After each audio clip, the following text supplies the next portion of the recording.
I caught my cheating wife when she left her affair partner's number written on a receipt.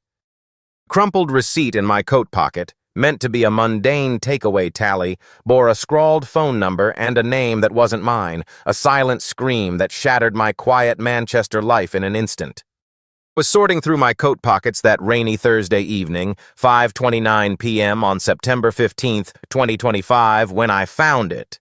A greasy chip shop receipt from a Leeds trip Sophie and I took last month. Tom Hargreaves, a 38-year-old librarian from Manchester, I'd always prided myself on my orderly life.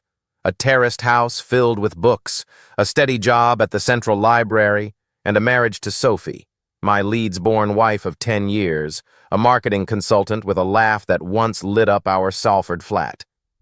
But that receipt changed everything.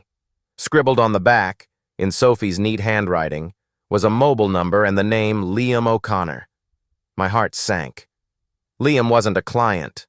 She'd mentioned no such name. Sophie had been distant lately, blaming long hours at her Leeds office and networking drinks. I'd brushed it off as work stress, even as her late returns grew frequent. The receipt from a chippy near her office suggested she'd been out with someone else. I dialed the number, my hands trembling over a cuppa. A man's voice answered, warm, Irish accented. "Liam here, who's this?" I hung up, my mind racing. That night, I confronted her over shepherd's pie. "Who's Liam O'Connor, Sophie?"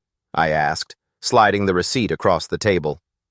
Her face drained of color, her teacup clattering. "Tom, it's not what you think," she stammered, but her eyes betrayed her. The truth spilled out between sobs. Liam was a graphic designer she'd met at a conference, their collaboration turning into late-night rendezvous in Leeds. The receipt was from a night they'd shared fish and chips after a meeting, the number a careless memento. She swore it was a fling, not love, but the betrayal cut deep. I felt like a fool. Had I missed the signs amid my library stacks and her marketing pitches?